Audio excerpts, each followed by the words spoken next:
Manuela Pocosi Koulibaly, la bio-comté de l'invité. Kérosène, l'enfant béni, le chouchou des premières dames.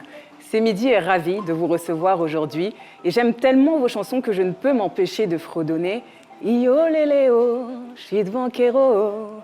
Io léléo, aujourd'hui je vais compter haut. N'est-ce bien? Kérosène, vous êtes un auteur, compositeur et interprète.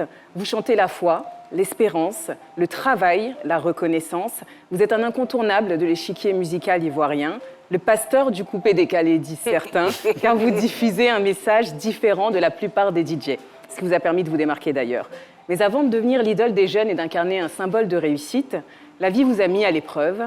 Dans la bio-comté, justement, j'ai pour habitude de revenir sur le parcours de nos invités, de façon poétique en les associant à des personnages fictifs ou des animaux. Votre histoire m'a rappelé celle des Vikings. Comme eux, vous êtes un conquérant, un explorateur assoiffé de réussite. Constant, le Viking noir, voici votre histoire. L'épopée de Constant démarre à Syporex. 5e d'une fratrie de 7, Constant était un enfant très calme et courageux. Conscient de la foi qui habitait son fils, Dieu l'observait depuis les cieux et décida, alors que tout le monde l'ignorait encore, qu'il serait l'élu.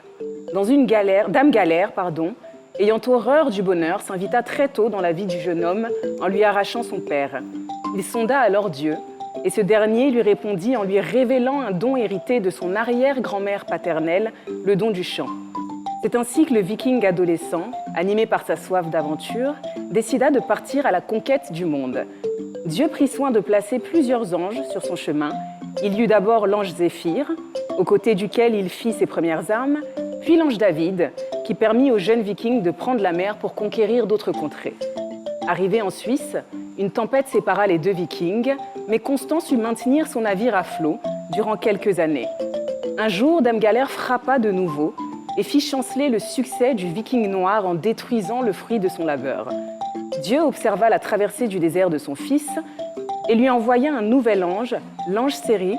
Grâce à lui, Constant évita le naufrage et reprit la mer pour la lagune ébriée où il rencontra l'ange qui allait tout changer, l'ange Emma Dobré. Constant, Kérosène, c'est à cet instant que votre heure a sonné. La galère et l'échec étaient nécessaires car ils enseignent le dépassement de soi et l'humilité. Il en a fallu du temps avant d'être élevé, mais vous l'avez dit vous-même, le deuxième nom de Dieu, c'est le temps.